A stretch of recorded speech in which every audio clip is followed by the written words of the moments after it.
966 a.C.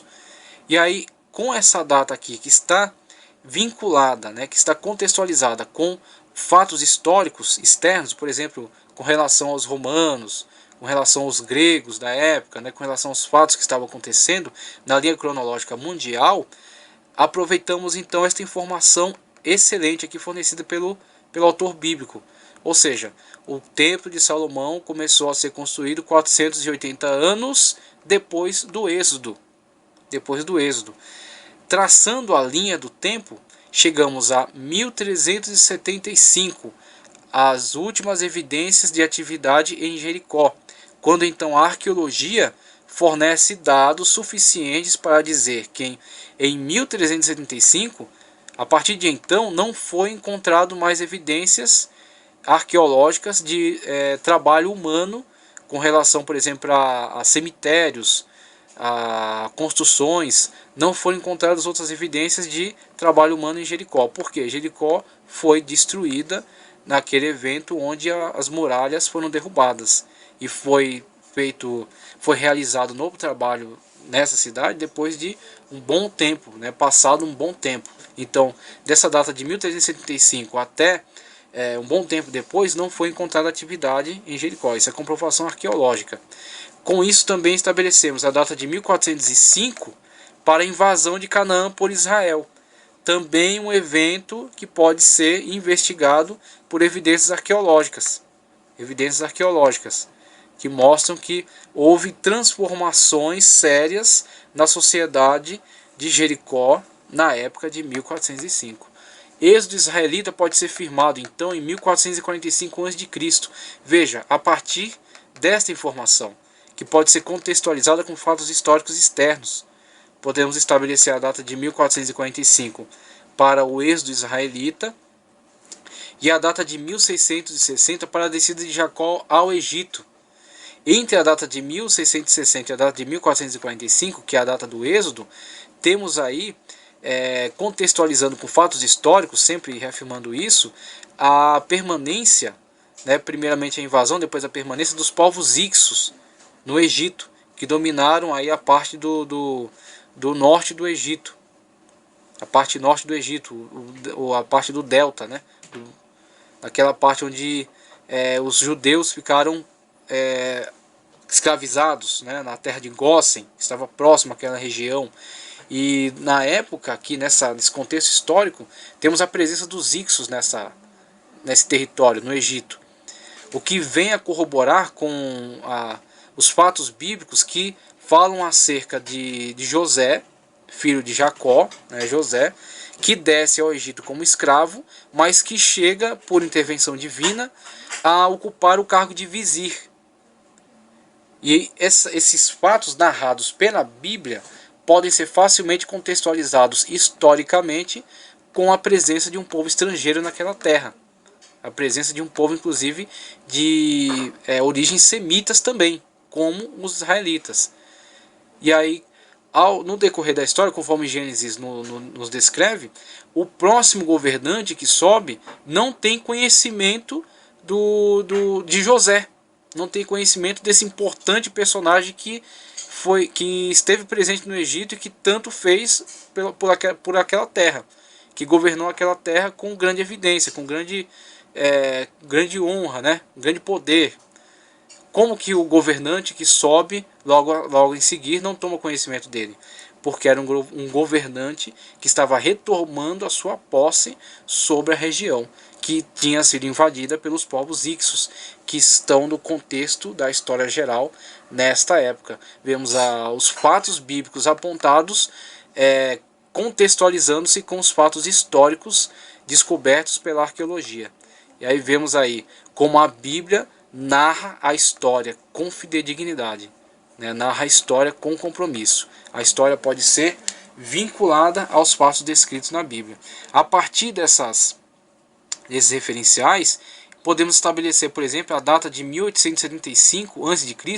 para a migração de Abraão para a Palestina.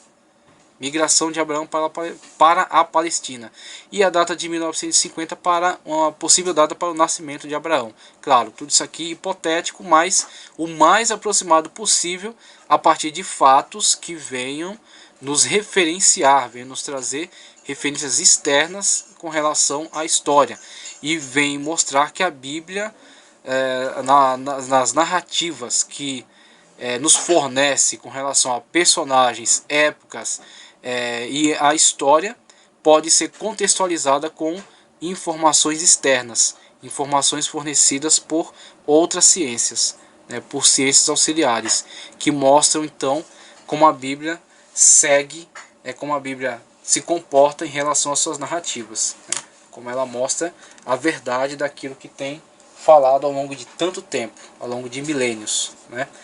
Com essas descobertas, né, e com esses fatos contextualizados ao contexto bíblico, temos então uma cronologia muito mais segura, uma cronologia muito mais aproximada do que a realidade. E independentemente dessas questões de tabelas cronológicas avançando até a data, uma possível data para a criação, é uma possibilidade. Também não é assim completamente inútil fazer isso, tem lá a sua utilidade, mas não é tão importante. Não é tão importante. É muito mais importante com relação a esses fatos que tenho descrito aqui, que podem ser contextualizados com fatos históricos externos e que nos trazem um referencial muito mais seguro. E com relação à data da criação, eu deixo aqui inclusive um ponto de vista meu. Poder da tabela cronológica pode avançar seguramente até os patriarcas, mas não consegue avançar além disso. Não consegue definir a data da criação com exatidão. Não consegue, e também não tem muita utilidade nisso. Não há tanta utilidade nisso. Finalizando, depois nós vamos tratar aí acerca de outras versões do Antigo Testamento, acerca da versão samaritana, fala um pouco mais acerca da versão Septuaginta. Eu deixo aí a imagem do pergaminho de Isaías, este importantíssimo achado arqueológico que vem comprovar a seriedade, a fidedignidade, né, a autenticidade da Bíblia enquanto um livro transmitido ao longo da história, e como a Bíblia é verdadeira nas suas narrativas em relação aos fatos e em relação aos personagens da história.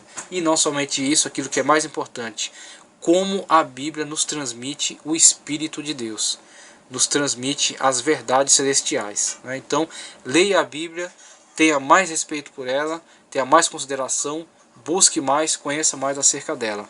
Ela é o livro de Deus.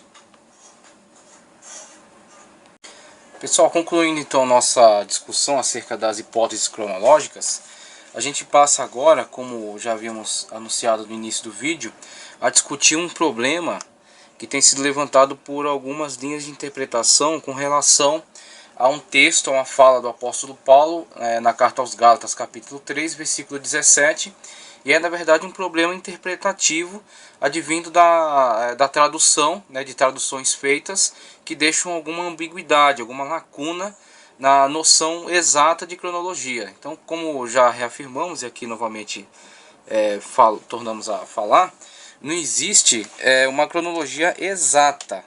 Não há possibilidade de uma cronologia exata. Há sim uma aproximação. E aí temos teorias que se aproximam de uma forma melhor, com mais evidências, e outras que acabam se distanciando um pouco das evidências, tanto aquilo que é apontado pela Bíblia, como aquilo que é contextualizado com eventos externos. Então, com isso temos Gálatas 3,17, Paulo diz: mas digo isto, que tendo sido a aliança anteriormente confirmada por Deus em Cristo, ao proceder essa leitura, alguns entendem a promessa de Deus feita a Abraão. A primeira promessa: sai da tua terra, da tua parentela, da casa de teu pai. A lei que veio 430 anos depois, isso que está frisado aí, né, que está em vermelho.